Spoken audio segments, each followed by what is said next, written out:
Hello and welcome back to Talking Teens Official. I'm Nural and I really appreciate you joining me for episode 13 and for your listening ears. Today we're kicking off our new mini-series, The Modern Parenting Playbook. We're still talking about things that teachers can't or won't tell you, but we're taking a shift from the mental health aspect and dealing with a few other things. This one is a big one. Today we're talking about those behaviours that can get our kids in trouble at school. You know the ones I'm talking about. Either you were one or you knew one. The ones that derail a classroom. The ones that cause a teacher grief. The ones that make a teacher mad and send a communication home. As a parent, you might see the behaviour as the problem the teacher has to deal with. You might think it's just the way your kid is, or the way another child is. But in my 20 years as a teacher, I've learned that most of the time, the disruptive behaviour you hear about is just the symptom. Today, we're going to get curious about the underlying reasons.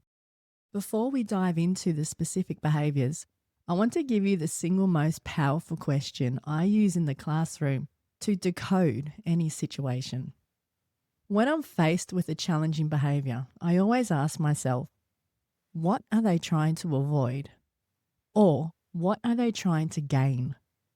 We're going to use this question, and I want you to use this question as a guide throughout this whole episode, and then take it into real life and let me know how you go. So let's get curious.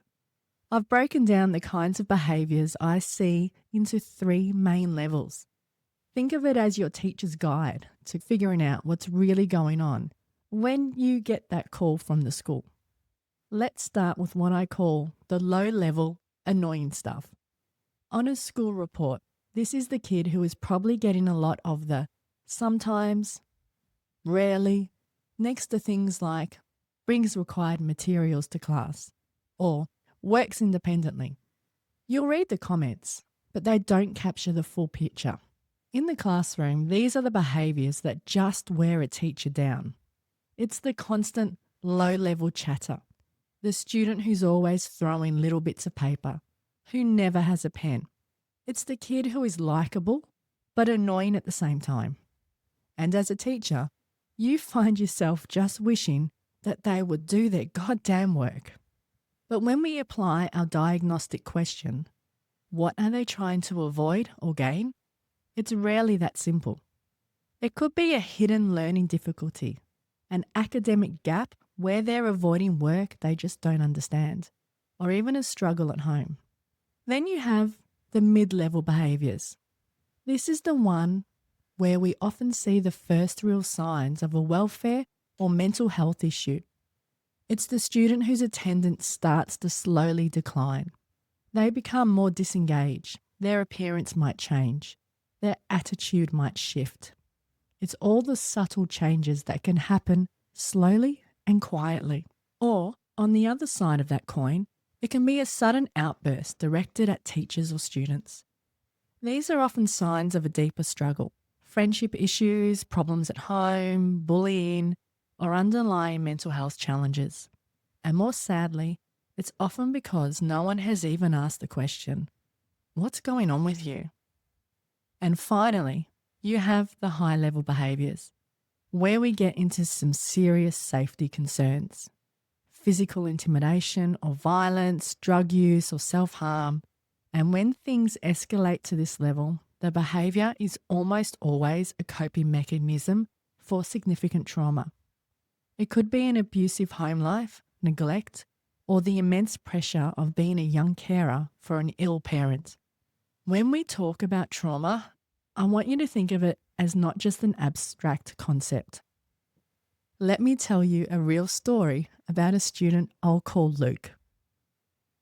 Luke arrived at our school midway through the year with a file that was honestly terrifying.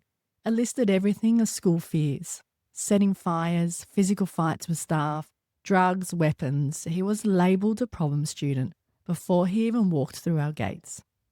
And then he walks into my Year 9 maths class. He's 14 years old, but he's already over 6 feet tall, towering over me and all the other kids. He was physically intimidating just to look at him. And his class were in behaviour. It was exactly what you'd expect from that file.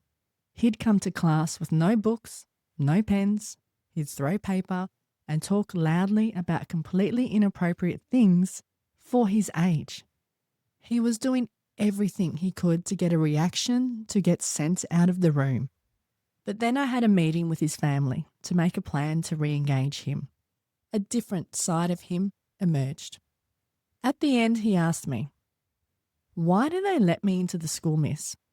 No teacher normally likes me, except you. But all the teachers at this school seem to be different." In that moment, he showed me he was ready to connect. That didn't mean the behaviour stopped overnight though. One day he was really testing my patience in class and I took him outside. I asked him why he was making it so hard for other students to learn. And he replied with, "Because it's funny, miss. And I already know what you're teaching because it's easy and I don't really want to be here." He was trying to get sent out. But instead of taking the bait, I looked at him and said the one thing he wasn't expecting. I said to him, "If you're trying to get sent out of my class, it won't happen. You're here, you're in my class, and that's where you'll stay. I am not going to exit you from my room, so stop trying." Then I challenged him on his excuse. I said to him, "Show me.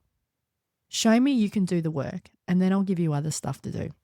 It wasn't a magic fix, but by focusing on connection, not just correction, we kept him engaged long enough for him to find a pathway to an apprenticeship. The lesson was powerful. Even with these high-level behaviours, our reaction can't just be about punishment.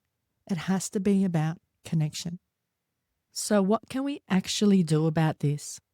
How can you as a parent help with this if these behaviours I mentioned are actually beginning to occur and you're beginning to notice them in your own child?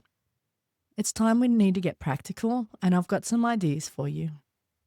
The first and most important step is the one we've already been talking about. Build a safe harbour at home. The best gift a parent can give a child is a stable, happy and loving home. In my experience, most kids who come from those homes do not end up with the high-level behaviours. But it's not a guarantee. I've had some of the most lovely, dedicated parents sit in front of me, just scratching their heads and asking, "What did we do wrong? I don't know why they turned out like this." And then there's the other side as well. I've also had some less than perfect parents who produce these beautiful children who are incredibly independent and responsible. But the sad part is that those kids are often that way because they have to be. They've essentially had to become the parents or the carer in the family. So that's the big picture, the foundation. It's from that place of safety that you can then begin to open the door and have a real conversation. But you can't force it. The next tip about what you can do in that moment when you notice something is off with your teenager or your kid, instead of getting into an argument, the best way to open the door to a conversation is just with a really simple, non-judgmental question. And one of my personal favourites is just asking, "What's going on in your head?" It's a pure invitation for them to share what's really on their mind. Okay, so you've opened the door with a great question. What's going on in your head? Now comes the hard part. What do you do with it? My final tip is that you need to listen to respond and not react. Once your teenager starts talking about what's going on in their head, your first instinct might be to jump in to solve the problem, to give your opinion. This is a skill that takes real work to master because I don't want you to do that. You can keep the conversation flowing by simply reflecting back what you're hearing. But, and this is a big warning, you need to read the room.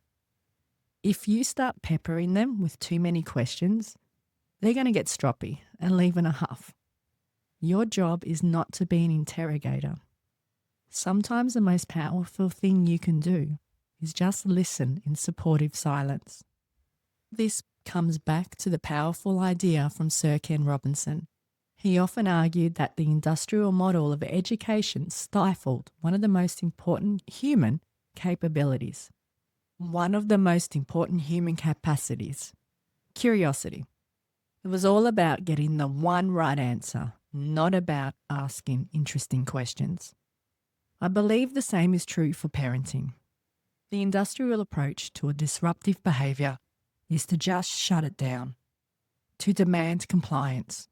But the approach we've been talking about today, getting curious, asking what's going on in your head, and listening to respond, that's all about creating a climate of curiosity at home.